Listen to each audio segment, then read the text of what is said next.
নমস্কার, আমি সঞ্চারী ভট্টাচার্য আর আপনারা শুনছেন আপনাদের পছন্দের শাম্ভবী প্রোডাকশনস। শাম্ভবী প্রোডাকশনসের আজকের সবিশেষ নিবেদন বিষ্ণু পুরাণের একটি বিশেষ কাহিনী।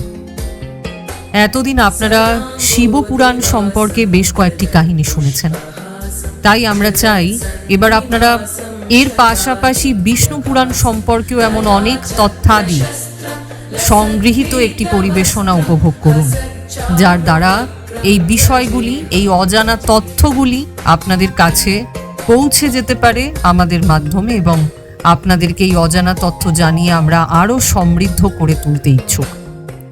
আজকে আমরা জানাবো বিষ্ণু পুরাণের এমন একটি বিষয়ের কথা যার সাথে জড়িয়ে রয়েছে শ্রী বিষ্ণুর মাহাত্ম্য, অর্থাৎ নারায়ণ কিভাবে এই ব্রহ্মাণ্ডের উৎপত্তি তথা পার্শ্ববর্তী বিভিন্ন বিষয়গুলিকে সংরক্ষিত করে পালনকর্তা হিসাবে নিজেকে পৃথিবীর বুকে চরিতার্থ করেছিলেন, এবং আজও পালনকর্তা হিসাবে তিনি কেন সর্বত্র পূজিত হয়ে আসছেন তার একটি বিশেষ প্রক্রিয়াকরণ এই কাহিনীর মধ্যে দিয়ে আমরা আপনাদের সামনে তুলে ধরতে চলেছি।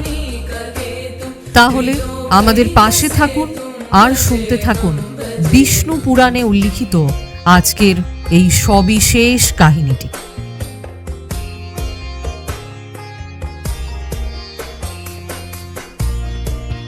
শ্রীসুত বললেন, শ্রী মৈত্রেয় নিত্য কর্ম থেকে নিবৃত্ত হয়ে মুনিবর শ্রী পরাশরকে প্রণাম করে তার চরণ স্পর্শ করে জিজ্ঞাসা করলেন, হে গুরুদেব, আমি আপনার নিকট থেকেই বেদ, বেদাঙ্গ এবং সকল ধর্মশাস্ত্র ক্রমশ অধ্যয়ন করেছি।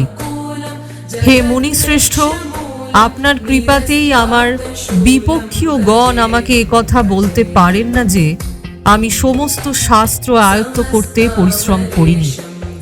হে ধর্মজ্ঞ, হে মহাভাগ, এখন আমি আপনার শ্রীমুখ থেকে শুনতে ইচ্ছা করি যে এই জগৎ কিভাবে উৎপন্ন হয়েছে এবং পরবর্তীকালে কেমনভাবে হতে চলেছে, এবং হে ব্রাহ্মণ, এই জগতের উপাদান কারণ কিভাবে সম্ভব হয়েছিল, এই সমগ্র জগৎ চরাচর কিসের থেকে উৎপন্ন হয়েছে, এটি আগে কিসে লীন হয়েছিল এবং পরেও কিসে লীন হয়ে যাবে, এছাড়াও ভূতেদের পরিমাণ, সমুদ্র পর্বত, দেবতা ইত্যাদির উৎপত্তি, পৃথিবীর অধিষ্ঠান এবং সূর্য ইত্যাদির পরিমাণ ও তার আধার, দেবতাদির বংশ, মনু, মন্বন্তর, 4 যুগের বিভক্ত কল্প এবং কল্পাদির বিভাগ, প্রলয়ের স্বরূপ, যুগে যুগে পৃথক পৃথক সমস্ত ধর্ম, দেবর্ষি এবং রাজর্ষিদের চরিত্র, এছাড়াও এই পৃথিবীতে অবস্থানকারী বিভিন্ন কতিপয় জীব, তাদের সমস্ত শাখা প্রশাখার কথা আপনি আমাকে জানান। শ্রী ব্যাসদেবকৃত বৈদিক শাখা সমূহের যথাযথ রচনা এবং ব্রাহ্মণ ইত্যাদির বর্ণ ও ব্রহ্মচর্য ইত্যাদির আশ্রম ধর্ম, হে মহামুনি শক্তিনন্দন, এই সব আমি আপনার থেকে শুনতে ইচ্ছা করি। হে ব্রাহ্মণ, আমার প্রতি সদয় হন, যাতে হে মহামুনিবর আপনার কৃপাতে আমি সব কিছু জানতে পারি। হে ধর্মজ্ঞ মৈত্রেয়, আমার পিতার পিতা শ্রী বশিষ্ঠ দেব যে বর্ণনা করেছিলেন তার আগের প্রসঙ্গ তুমি আমাকে ভালো করে স্মরণ করিয়েছ। হে মৈত্রেয়, আমি এখন জানতে পারলাম যে তোমার জ্ঞান লিপ্সা কতখানি পবিত্র এবং সচল। আমি যখন জানতে পারি যে বিশ্বামিত্রের প্রেরণায় আমার পিতাকে রাক্ষস খেয়ে নিয়েছিল, তখন আমার অত্যন্ত ক্রোধ হয়েছিল। তখন রাক্ষসদের ধ্বংস করার জন্য আমি যজ্ঞ করতে আরম্ভ করি। সেই যজ্ঞে শত শত রাক্ষস পুড়ে মারা গিয়েছিল। এইভাবে রাক্ষসদের সর্বভাবে বিনাশ হতে দেখে আমার মহাভাগ পিতামহ শ্রী বশিষ্ঠ দেব আমাকে বলেন, হে বৎস, অতি ক্রোধ ভালো নয়, এবার শান্ত হও। রাক্ষসদের কোনো অপরাধ নেই, তোমার পিতার এটিই হওয়ার ছিল। মূর্খদেরই ক্রোধ হয়, বুদ্ধি বিচারকারীদের রাগ হবে কেন? পুত্র, কে কাকে মারতে পারে? পুরুষ নিজেই তার কর্মফল ভোগ করে। হে প্রিয় বর, এই ক্রোধ মানুষের অত্যন্ত কষ্ট দ্বারা সঞ্চিত যশ ও তপের প্রবল বিনাশক হয়ে থাকে। হে তাত, ইহলোক ও পরলোক ধ্বংসকারী এই ক্রোধকে মহর্ষিগণ সর্বদা পরিত্যাগ করেন। সুতরাং তুমি এর বশীভূত হও না। এখন এই হতভাগ্য নিরপরাধ রাক্ষসদের দগ্ধ করায় কোনো লাভ নেই। তোমার এই যজ্ঞ সমাপ্ত করো। সাধুদের ধন হলো সর্বদা ক্ষমা করা। মহাত্মা পিতামহ এইভাবে বোঝালে আমি তার বক্তব্যের গুরুত্ব বিচার করে সেই যজ্ঞ সমাপ্ত করি। মুনিশ্রেষ্ঠ ভগবান বশিষ্ঠ তাতে অত্যন্ত প্রসন্ন হন। সেই সময় শ্রী ব্রহ্মার পুত্র শ্রী পুলস্থ সেখানে উপস্থিত হন। হে মৈত্রেয়, পিতামহ বশিষ্ঠ তাকে অর্ঘ্য প্রদান করেন। তখন মহর্ষি পুলহের জ্যেষ্ঠ ভ্রাতা মহাভাগ পুলস্থ আসন গ্রহণ করে আমাকে বললেন, তোমার হৃদয়ে অত্যন্ত বৈরী ভাব থাকা সত্ত্বেও নিজ বয়োজ্যেষ্ঠ বৃদ্ধ শ্রী বশিষ্ঠ দেবের কথায় তুমি ক্ষমা স্বীকার করে নিয়েছ। তাই তুমি সম্পূর্ণ শাস্ত্রের জ্ঞাতা হবে। হে মহাভাগ, অত্যন্ত ক্রুদ্ধ হয়েও তুমি আমার সন্তানদের সর্বতোভাবে বিনাশ করনি। অতএব আমি তোমাকে এক উত্তম বর প্রদান করছি। হে বৎস, তুমি পুরাণ সংহিতার প্রবক্তা হবে এবং দেবতাদের প্রকৃত স্বরূপ জানতে পারবে। আর আমার আশীর্বাদে তোমার নির্মল বুদ্ধি প্রবৃত্তি ও নিবৃত্তি উৎপন্নকারী কর্মে নিঃসন্দেহে প্রতিষ্ঠিত হবে। আমার পিতামহ ভগবান বশিষ্ঠ তখন বললেন, শ্রী পুলস্থদেব যা বলেছেন তা সবই সত্য হবে। হে মৈত্রেয়, পূর্বকালে বুদ্ধিমান বশিষ্ঠদেব এবং পুলস্থদেব যা যা বলেছেন তোমার প্রশ্নে তা সব আমার স্মরণ হয়েছে। তাই হে মৈত্রেয়, তোমার জিজ্ঞাসায় আমি সেই সম্পূর্ণ পুরাণ সংহিতা তোমাকে শোনাচ্ছি। তুমি ভালোভাবে মন দিয়ে তা শোনো। এই জগৎ শ্রী বিষ্ণু থেকে উৎপন্ন হয়েছে, তাতেই স্থিত। তিনি এই জগতের স্থিতি ও লয়ের কর্তা এবং এই জগৎও এক প্রকার তিনি।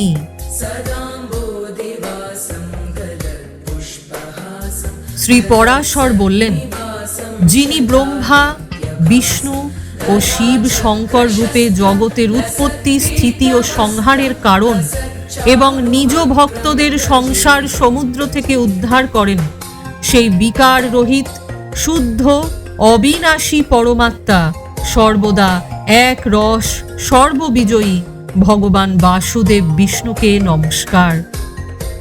যিনি এক হয়েও নানা রূপ সম্পন্ন, স্থূল সূক্ষ্মময়, অব্যক্ত এবং ব্যক্ত রূপ এবং মুক্তির কারণ।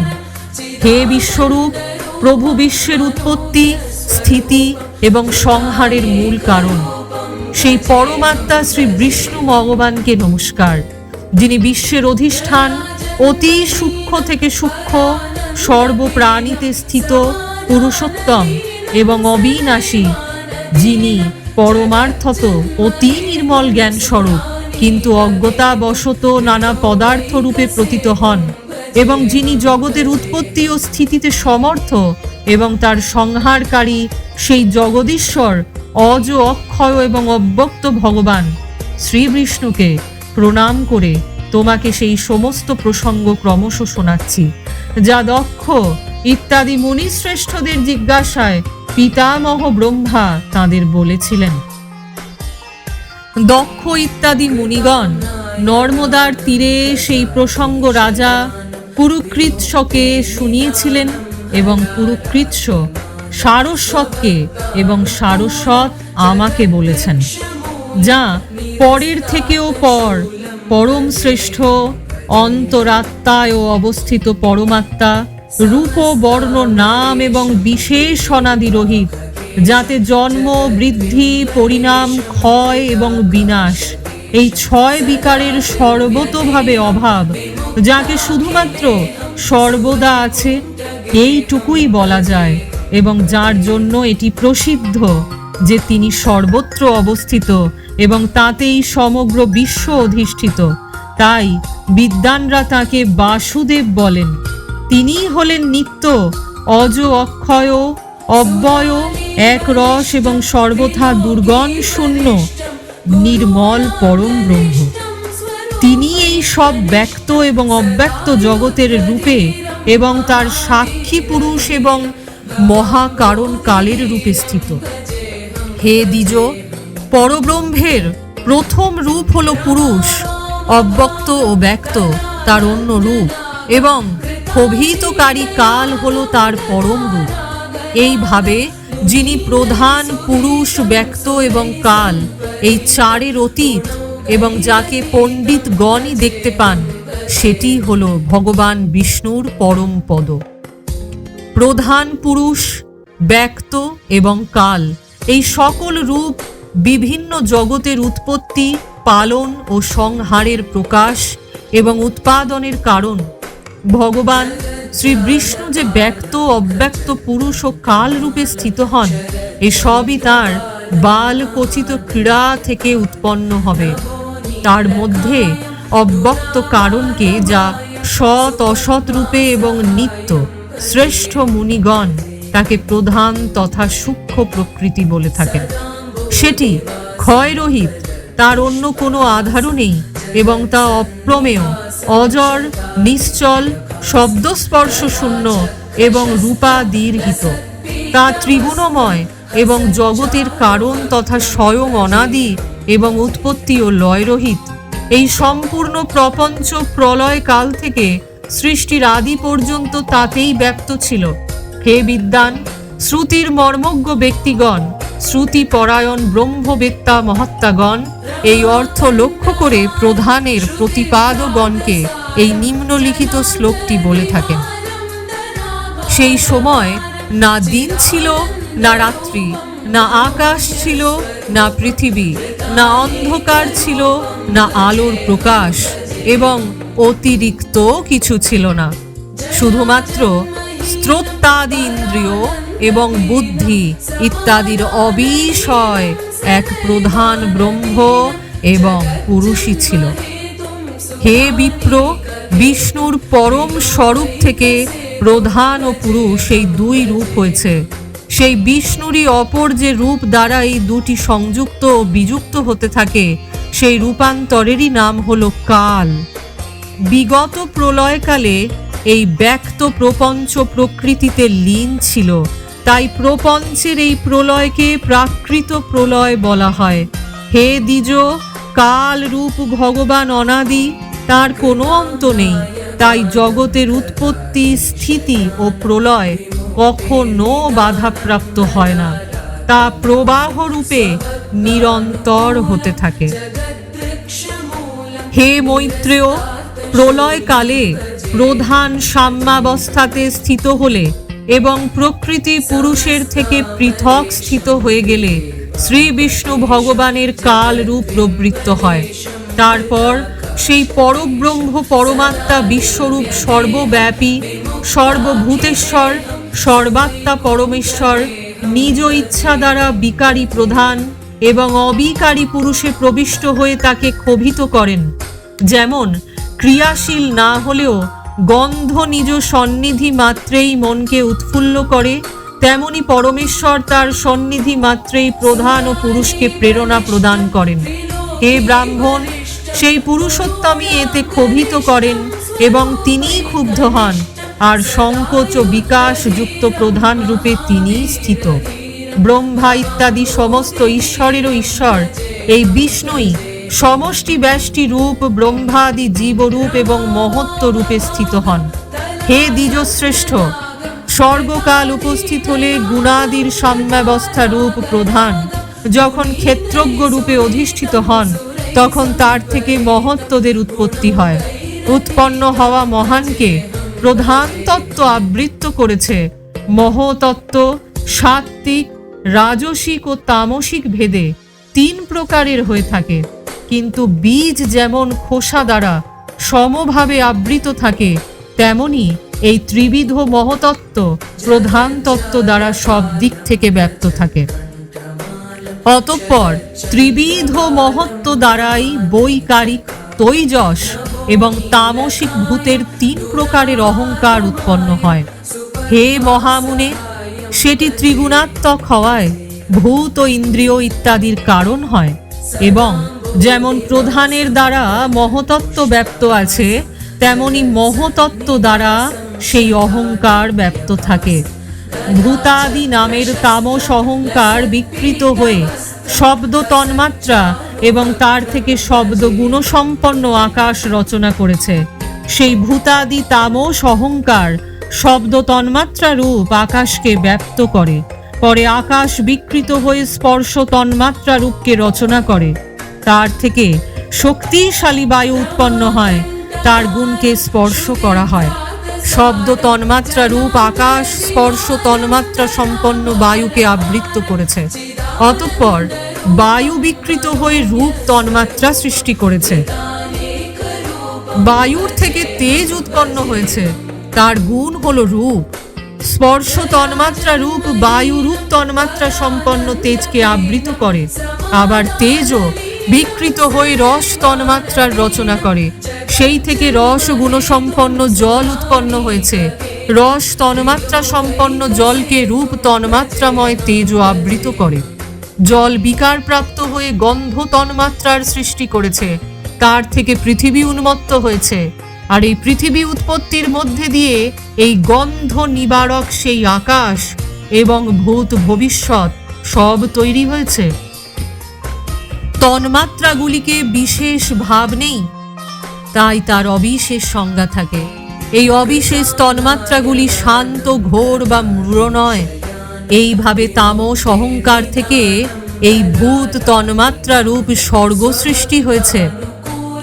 10 ইন্দ্রিয়াদি তৈজস অর্থাৎ রাজসিক অহংকার থেকে এবং তার অধিষ্ঠাতা দেবতা বৈকারিক অর্থাৎ সাত্ত্বিক অহংকার থেকে উৎপন্ন হয়েছে বলে জানানো হয়েছে। এই রূপ ইন্দ্রিয়াদির অধিষ্ঠাতা 10 দেবতা এবং 11তম মন হল বৈকারিক। হে দ্বিজ, চক্ষু, নাসিকা, জিহ্বা, ত্বক এবং স্তোত্র, এই 5টি হল বুদ্ধির সাহায্যে শব্দাদি বিষয় গ্রহণকারী 5টি জ্ঞানেন্দ্রিয়। হে মৈত্রেয়, পায়ু, উপস্থ, হস্ত, পদ এবং বাক, এই 5টি হল কর্মেন্দ্রিয়। এদের কাজ হল ত্যাগ, শিল্প, গতি ও বচন। আকাশ, বায়ু, তেজ, জল, পৃথিবী, এই পঞ্চভূত ক্রমশ শব্দ স্পর্শাদি 5 গুণের দ্বারা যুক্ত থাকে। এই পঞ্চভূত শান্ত, ঘোর এবং মূঢ়, সুতরাং একে বিশেষ বলা হয়ে থাকে। এই ভূতাদির মধ্যে পৃথক পৃথক রূপে নানা শক্তি থাকে। সুতরাং এগুলি পরস্পর পূর্ণভাবে একত্র না হয়ে জগৎ সৃষ্টি করতে পারে না।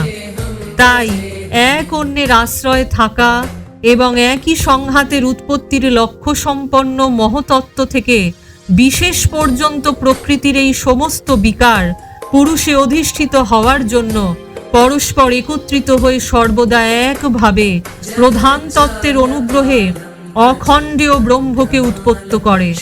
এই উৎপত্তি হে মহাবুদ্ধে জলবুদ্ধদের ন্যায় ক্রমশ ভূতাদির দ্বারা বৃদ্ধিপ্রাপ্ত এই গোলাকার এবং জলের ওপর অবস্থিত মহান অণ্ডব্রহ্ম রূপ বিষ্ণুর অত্যন্ত উত্তম প্রাকৃত আধার হয়েছে।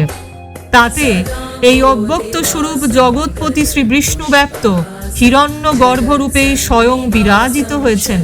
সেই মহাত্মা হিরণ্য গর্ভের সুমেরু হল উল্ব, অন্ন পর্বত, জরায়ু ও সমুদ্র গর্ভাশয়ে স্থিত রস। হে বিপ্র, সেই অণ্ড থেকে পর্বত ও দ্বীপ সমেত সমুদ্র, গ্রহসহ সমস্ত জগৎ ও দেবতা, অসুর, মনুষ্য ইত্যাদি নানান প্রাণী প্রকটিত হয়। এই অণ্ড ক্রমান্বয়ে 10 গুণ অধিক জল, অগ্নি, বায়ু, আকাশ এবং ভূতাদি অর্থাৎ তামসিক অহংকারের আবৃত এবং ভূতাদি মহতত্ত্ব দ্বারা পরিবেষ্টিত থাকে। আর এই সবের সঙ্গে এই মহতত্ত্ব এবং অব্যক্ত প্রধান দ্বারা আবৃত। এইভাবে নারকেলের শাঁসটি যেমন বাইরের বিভিন্ন খোসার দ্বারা আবৃত থাকে, এই অখণ্ড সেইভাবে 7 প্রাকৃত আবরণ দ্বারা আবৃত থাকে। তাতে অবস্থিত হয়ে স্বয়ং বিশ্বেশ্বর বিষ্ণু ব্রহ্মা হয়ে রজগুণের আশ্রয় গ্রহণ করে এই জগৎ সংসার রচনায় প্রবৃত্ত হয়েছেন। রচনা হয়ে যাওয়ার পরে সত্যগুণ বিশিষ্ট অতুল পরাক্রমী ভগবান শ্রী বিষ্ণু কল্পান্ত পর্যন্ত যুগে যুগে তার পালন করে থাকেন। হে মৈত্রেয়, তারপর কল্পের অন্ত হলে এই জ্ঞানার্দন বিষ্ণুই অতি ভীষণ রুদ্ররূপ ধারণ করে সমস্ত ভূতকে ভক্ষণ করে থাকেন। এইভাবে সর্বভূতাদিকে ভক্ষণ করে জগৎ সংসার জল প্লাবিত করে এই পরমেশ্বর শেষ শয্যায় শয়ন করেন। শয্যা গ্রহণ শেষ হলে পুনরায় ব্রহ্মা রূপ ধারণ করে আবার জগৎ সৃষ্টি করেন। সেই একই ভগবান জনার্দন জগতের সৃষ্টি, স্থিতি এবং প্রলয়ের সংহারকারী রূপে নিজেকে পরিব্যাপ্ত করেছেন, সংজ্ঞায়িত করেছেন। এই প্রভু বিষ্ণু স্রষ্টা হয়ে নিজেই সৃষ্টি করেন, পালক বিষ্ণু হয়ে পাল্যরূপ নিজেরই পালন করেন এবং শেষকালে নিজেই সংহারকে তথা নিজেই উপসংহৃত হয়ে লীন হয়ে যান। পৃথিবী, তেজ, জল, বায়ু ও আকাশ এবং সমস্ত ইন্দ্রিয়াদি ও অন্তঃকরণ ইত্যাদি যত জগৎ সবই পুরুষ রূপ, কেননা সেই অব্যয় বিষ্ণুই বিশ্বরূপ এবং সর্বভূতের অন্তরাত্মা। তাই ব্রহ্মাদি প্রাণীতে স্থিত স্বর্গাদিও তাঁরই উপকারক। অর্থাৎ যেমন ঋতিজ দ্বারা করা যজ্ঞ যজমানের উপকার করে, তেমনি পরমাত্মা রচিত সমস্ত প্রাণী দ্বারা হওয়া সৃষ্টিও তাঁরই উপকারক হিসাবে নিজেকে প্রতীয়মান করে থাকে। সেই সর্বস্বরূপ শ্রেষ্ঠ বরদায়ক এবং বরেণ্য ভগবান শ্রী বিষ্ণুই ব্রহ্মা ইত্যাদি অবস্থা দ্বারা রচনাকারী। তিনিই রচিত হন, তিনিই পালন করেন, তিনিই পালিত হন এবং তিনিই সংহার করেন। এরপর ব্রহ্মা এবং অন্যান্যদের আয়ু ও কালের স্বরূপ বর্ণনা করলেন শ্রী মৈত্রেয়। তিনি বললেন, হে ভগবান, শ্রেই ব্রহ্মা যে কিনা নির্গুণ, অপ্রমেয় এবং শুদ্ধ ও নির্মলাত্মা, তার পক্ষে স্বর্গাদির কর্তা হওয়া কি করে সম্ভব হতে পারে? তার কথা শুনে শ্রী পরাশর বললেন, হে তপস্বী কুলের শ্রেষ্ঠ মৈত্রেয়, সমস্ত ভাব পদার্থের শক্তি অচিন্ত জ্ঞানের বিষয় হয়ে থাকে। সুতরাং অগ্নির উষ্ণতার শক্তির ন্যায় ব্রহ্মেরও স্বর্গের রচনারূপ শক্তি স্বাভাবিক। এখন যেভাবে নারায়ণ নামের লোক পিতামহ ভগবান ব্রহ্মা যেভাবে সৃষ্টির রচনাতে প্রবৃত্ত হন তা শোনো। হে বিদ্বান, বলা হয় তিনি সর্বদা উপচার দ্বারাই উৎপন্ন হন। বলা হয় তার নিজের পরিমাণে তার আয়ু 100 বর্ষের হয়। সেই 100 বর্ষকে বলা হয় পর, তার অর্ধেককে বলা হয় পরার্ধ। হে অনঘ, হে মহাশক্তি, আমি তোমাকে বিষ্ণু ভগবানের যে কাল স্বরূপ বলেছিলাম, তার দ্বারা সেই ব্রহ্মার এবং পৃথিবী, পর্বত, সমুদ্র ইত্যাদি চরাচরে যত জীব আছে তাদের আয়ুর পরিমাণ করা হচ্ছে। হে মুনিশ্রেষ্ঠ, 15 নিমেষকে বলা হয় কাষ্ঠা, 30 কাষ্ঠায়ও 1 কলা এবং 30 কলায় 1 মুহূর্ত হয়। 30 মুহূর্তে মানুষের একটি দিন রাত বলা হয় এবং সেই রকমই দিন রাতের 2 পক্ষ যুক্ত হয়ে 1 মাস হয়। 6 মাসে 1 অয়ন হয় এবং দক্ষিণায়ন ও উত্তরায়ণ 2টি অয়ন মিলে 1 বছর হয়। দক্ষিণায়ন দেবতাদের রাত্রি এবং উত্তরায়ণ হলো দেবতাদের দিন। দেবতাদের 12,000 বর্ষে সত্যযুগ, ত্রেতা যুগ, দাপর যুগ ও কলি যুগ নামে 4 যুগ হয়। তাদের পৃথক পৃথক পরিমাণও আমি তোমাকে শোনাচ্ছি। পুরাতত্ত্ব জ্ঞাতাগণ সত্য যুগাদির পরিমাণ ক্রমশ 4, 3, 2 ও 1000 দিব্য বর্ষ বলে থাকেন। প্রত্যেক যুগের আগে সম পরিমাণের শতবর্ষের সন্ধ্যা থাকে এবং যুগের পরেও সেই পরিমাণের সন্ধ্যাংশ হয়, অর্থাৎ সত্য যুগ আদির পূর্বে ক্রমশ 4, 3, 2 ও 100 দিব্য বর্ষের সন্ধ্যা এবং তত বর্ষেরই সন্ধ্যাংশ হয়ে থাকে। হে মুনিশ্রেষ্ঠ, এই সন্ধ্যা এবং সন্ধ্যাংশের অন্তর্গত যত কাল হয়ে থাকে তাকে এই সত্য যুগ ইত্যাদি নাম সম্পন্ন যুগ বলে জানতে হবে। হে মুনেগণ, সত্য, ত্রেতা, দাপর এবং কলি এইগুলিকে একত্রিত করে চতুর্যুগ বলা হয়। এরূপ হাজার হাজার চতুর্যুগে ব্রহ্মার একদিন হয়। হে ব্রাহ্মণ, ব্রহ্মার একদিনে 14 মুনে হয়ে থাকে। তাদের কালকৃত পরিণাম শোনো।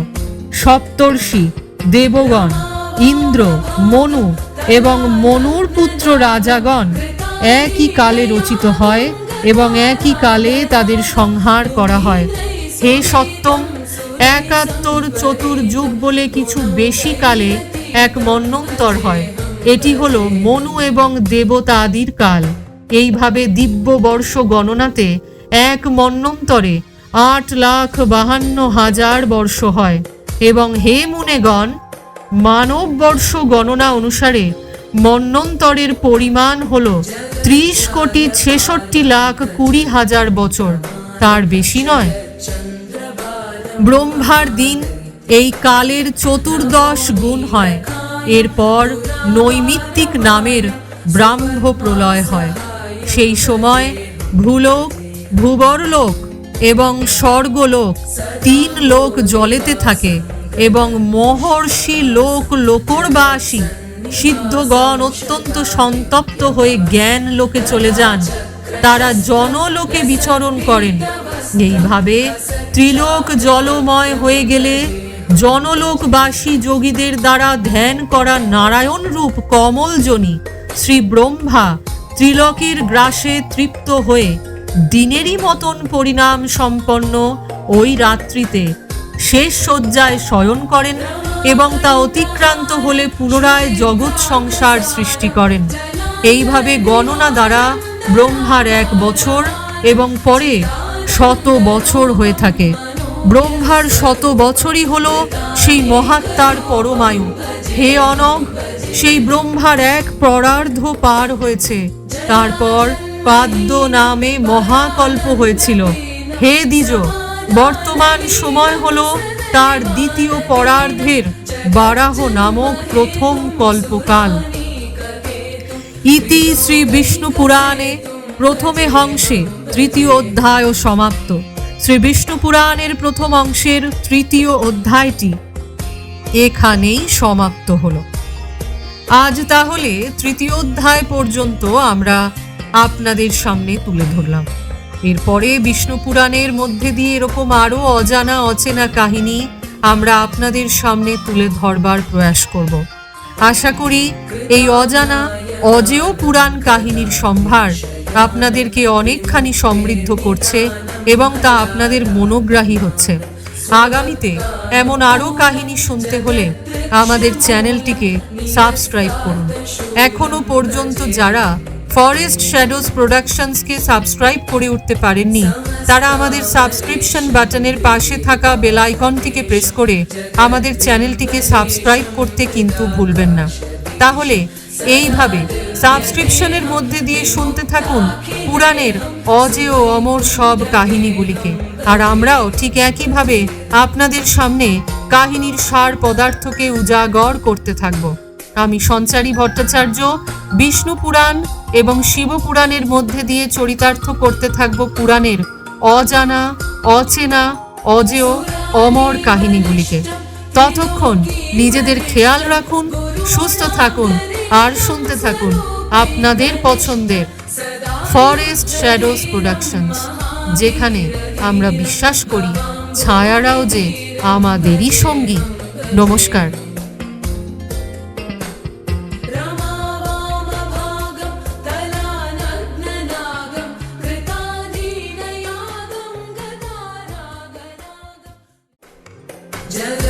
जगज्जालपालं खचत्कण्ठमालं शरच्चन्द्रबालं महादेवं